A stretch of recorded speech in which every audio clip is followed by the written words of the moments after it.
আরজিকর কাণ্ডে কোমর বেঁধে তদন্তে নেমেছে সিবিআই। পরপর দুদিন জিজ্ঞাসাবাদের পর রবিবার ফের মেডিকেল কলেজের প্রাক্তন অধ্যক্ষ ডাক্তার সন্দীপ ঘোষকে ফের তলব করেছে কেন্দ্র তদন্তকারীরা। রবিবার সকালে সিজিও কমপ্লেক্সে হাজিরা দেন সন্দীপ ঘোষ। তার মোবাইল ফোনটি ফরেনসিক পরীক্ষার জন্য পাঠানো হয়েছে। খুন ও ধর্ষণের মূল অভিযুক্ত সঞ্জয় রায়ের সঙ্গে প্রাক্তন অধ্যক্ষের সরাসরি যোগাযোগ ছিল এমন তথ্যও এসেছে সিবিআই এর হাতে। সন্দীপ বাবুও ষড়যন্ত্রের সামিল কিনা জেরার সুবাদে সেই ব্যাপারে নিশ্চিত হতে চাইছেন সিবিআইয়ের আধিকারিকরা। তবে শুধু সন্দীপ ঘোষ নয়, রবিবার ডাকা হয়েছে তরুণী ডাক্তারের ব্যক্তিগত গাড়ির চালককেও। সূত্রের খবর, এবার নির্যাতিতা পড়ুয়া ডাক্তারের ব্যক্তিগত চালকের বয়ান রেকর্ড করতে চাইছে সিবিআই। সেই সূত্রে এদিন তাকে পাঠানো হয়েছে। তদন্তকারীরা জানতে চায় তরুণীর সঙ্গে কারো ব্যক্তিগত শত্রুতা ছিল কিনা, ধৃত সঞ্জয় রায়ের সঙ্গে তার কোনো শত্রুতা তৈরি হয়েছিল কিনা, কেন তরুণী মেডিকেল কলেজে আসতে চাইতেন না, আর এর জন্য তরুণী চিকিৎসকের কাছে লোকেদের জিজ্ঞাসাবাদ করতে চায় সিবিআই। জানা গিয়েছে, ঘটনার রাতে আরজিকরে কর্তব্যরত বেসরকারি সংস্থার মোট 49 জন নিরাপত্তা রক্ষীকে তলব করে সিবিআই।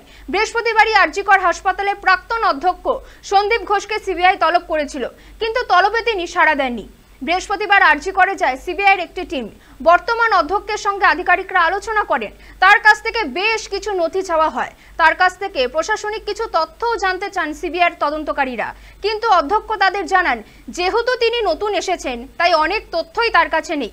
তিনিও সিবিআইকে স্পষ্ট জানিয়ে দেন যে সন্দীপ ঘোষের কাছেই রয়েছে যাবতীয় তথ্য।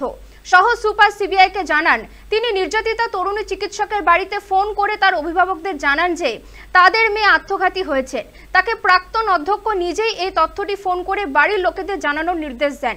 যখন প্রাক্তন অধ্যক্ষ নিজের ঘরে এই নির্দেশ দেন, তখন অফিসে উপস্থিত ছিলেন অন্য এক চিকিৎসকও।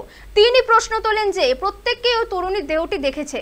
বোঝাই যাচ্ছে তাকে খুন করা হয়েছে, তার ওপর চালানো হয়েছে নির্যাতন। সেখানে তিনি কেনই বা আত্মহত্যার তত্ত্ব খাড়া করতে চাইছেন? এই প্রশ্নে আমল না দিয়ে সন্দীপ ঘোষ ওই সহ সুপারকে নির্দেশ দেন আত্মহত্যার কথাই বলতে। এমনকি প্রথম দফায় টালা থানার যে আধিকারিকরা ঘটনাস্থলে যান, তাদেরও প্রাক্তন অধ্যক্ষ বোঝানোর চেষ্টা করেন যে এটা আত্মহত্যারই ঘটনা। এই ক্ষেত্রে সঞ্জয় তার সঙ্গে যোগাযোগ করার পর তিনি আত্মহত্যার তত্ত্ব খাড়া করে ময়না তদন্তেও নিজের প্রভাব খাটাতে চান কিনা সেই তথ্য সিবিআই জানানোর চেষ্টা করছে। পাশাপাশি 4th ব্যাটালিয়ন এএসআই এর বয়ান রেকর্ড করেছে সিবিআই। সূত্রের খবর, এই পুলিশ কর্ণী সঞ্জয়কে থাকার ব্যবস্থা করে দিয়েছিলেন। কেন